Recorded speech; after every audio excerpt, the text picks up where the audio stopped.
لا الہ تیری شان یا وحدہ، تو خیال و تجسس تو ہی آرزو۔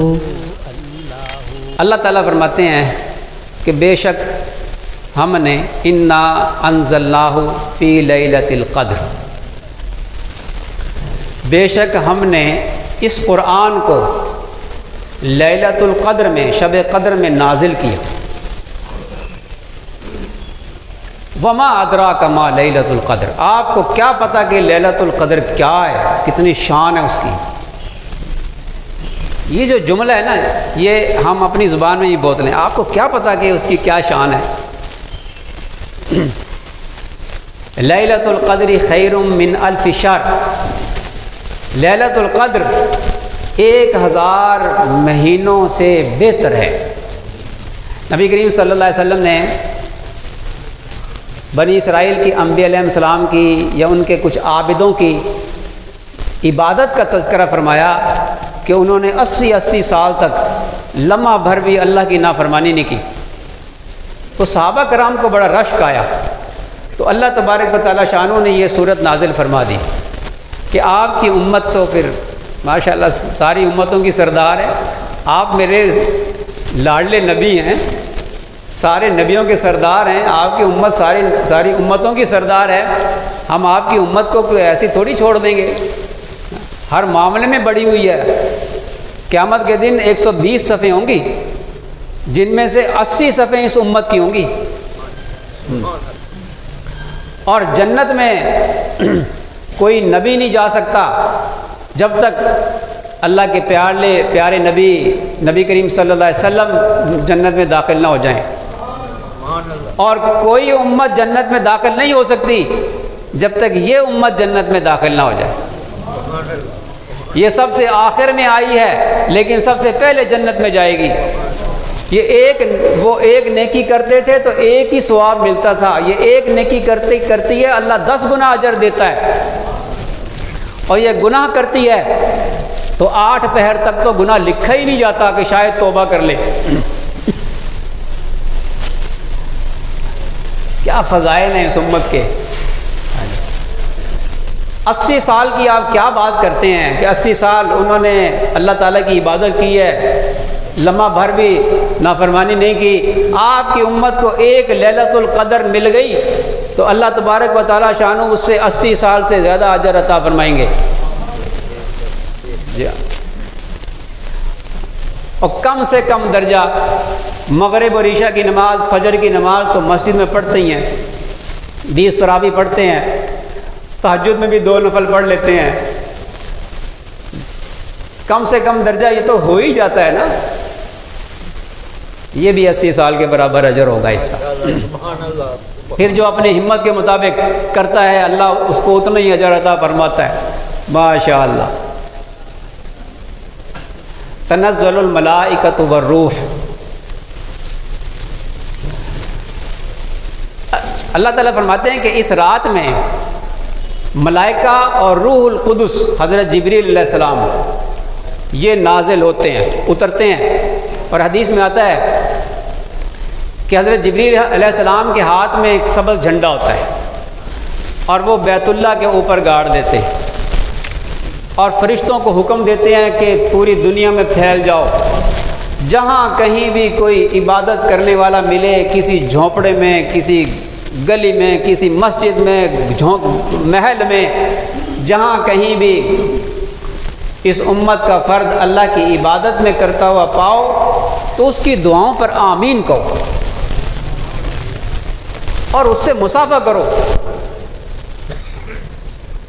اور فرشتوں کے مصافحے کی علامت یہ ہوتی ہے کہ انسان کے اوپر دعا مانگتے ہوئے یا عبادت کرتے ہوئے ایک رکت سی طاری ہو جاتی ہے، رونگٹے کھڑی ہو جاتے ہیں۔ ساری رات یہ سلسلہ چلتا ہے، فرشتے ان کے لیے رحمت کی دعائیں کرتے ہیں، ان کی دعاؤں پر آمین کہتے ہیں۔ بِإِذْنِ رَبِّهِمْ، اللہ کے حکم سے آتے ہیں فرشتے، مِنْ كُلِّ أَمْرٍ، اور پھر یہ فرشتے ہر امر خیر کو لے کر اترتے ہیں اور دنیا میں اس خیر کو نافذ کر دیتے ہیں۔ سلام ہی حتی مطلع الفجر. یہاں پہ یہ جو بات ایک مشہور ہے کہ شب قدر میں ایک لمحہ ہوتا ہے ایسا کہ جو قبولیت کا ہوتا ہے. اس لمحے میں درخت سجدے میں گر جاتے ہیں اور پانی سمندر کا میٹھا ہو جاتا ہے. یہ ایک بات مشہور ہے، لیکن اس کا تعلق کشف کے ساتھ ہے. جو اہل اللہ کو، جو صاحب کشف ہوتے ہیں، اللہ کبھی ان کو دکھا دیتا ہے. لیکن ایسا نہیں ہے کہ رات کا صرف کوئی ایک حصہ ہے، اس حصے میں ہی کوئی دعائیں قبول ہوں گی، ایسا نہیں ہے. بلکہ یہ آیت بتا رہی ہے سلام ہی حتی مطلع الفجر. یہ غروب آفتاب سے لے کر یہ صبح صادق تک، جو سحری کا ٹائم ختم ہوتا ہے، اس وقت تک پوری رات سلامتی والی رات ہے. بڑی وسعت ہے اس کے اندر.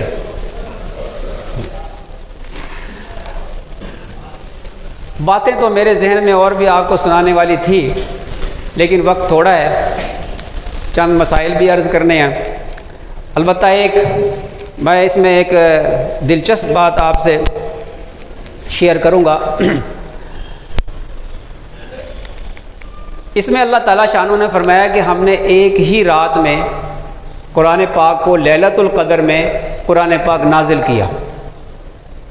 لیکن ہم دیکھتے ہیں کہ 23 سال کے عرصہ میں قرآن پاک نازل ہوا تھوڑا تھوڑا کر کے.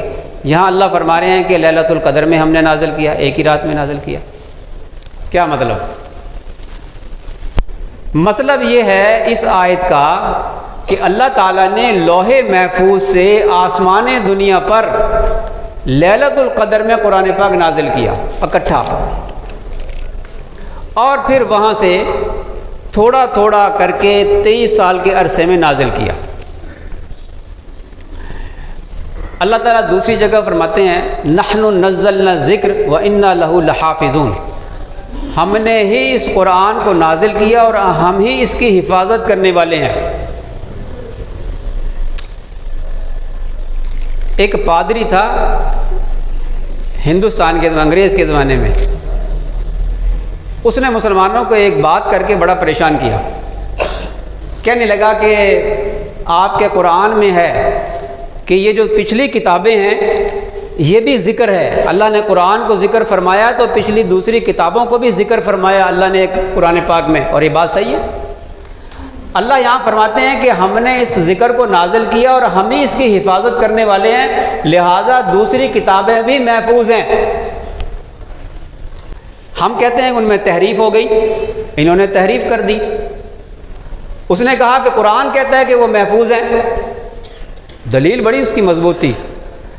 لوگ بڑے پریشان ہوئے. حضرت قاسم نانوتی رحمۃ اللہ علیہ کے پاس آئے کہ جی اس پادری نے تو ہمیں پریشان کر دیا کہ کیا کہتا ہے. وہ کہتا ہے کہ پہلی کتابیں بھی ذکر ہیں، اللہ نے فرمایا کہ ہم نے ذکر نازل کیا اور ہم ہی اس کی حفاظت کرنے والے ہیں. اس دلیل کی بنیاد پہ وہ کہتا ہے کہ پہلی کتابیں بھی محفوظ ہیں. انہوں نے فرمایا یہ کوئی مسئلہ ہے، یہ تو ہمارے مدرسے کا ایک اولا درجے کا طالب علم بھی بتا دے گا اس کا جواب. اور وہ جواب کیا ہے؟ فرمایا اللہ تعالیٰ شانو نے یہ فرمایا کہ نحن نزلنا ذکر، ہم نے اس ذکر کو نازل کیا. یہ جو نزلہ کا لفظ ہے یہ باب تفعیل سے ہے، اور باب تفعیل کی خاصیت یہ ہوتی ہے تدریج. تو تدریج سے جو چیز اتری ہے وہ قرآن پاک ہے، دوسری کتابیں نہیں. انزلہ کا لفظ جو ہوتا ہے نا، انزلہ، انا انزلناہ، ہم نے نازل کیا. انزلہ کا مطلب ہوتا ہے ایک دم اترنا. لوح محفوظ سے ایک دم اللہ نے پورا قرآن آسمان دنیا پر نازل کر دیا، یہ ہے انزلہ کا مطلب. اور نزلہ کا جو مطلب ہوتا ہے وہ ایک دم اتارنا نہیں ہوتا، وہ تدریج سے اتارنا ہوتا ہے. اللہ تعالیٰ وہاں یہ فرما رہے ہیں نحن نزلنا الذکر، ہم نے اس ذکر کو تدریج کے ساتھ اتارا ہے اور ہم ہی اس کے محافظ ہیں. اب آگے سمجھ. ماشاء اللہ. جی ہاں جی ہاں، اللہ تعالیٰ ہمیں صحیح سمجھ عطا فرمائے، عمل کی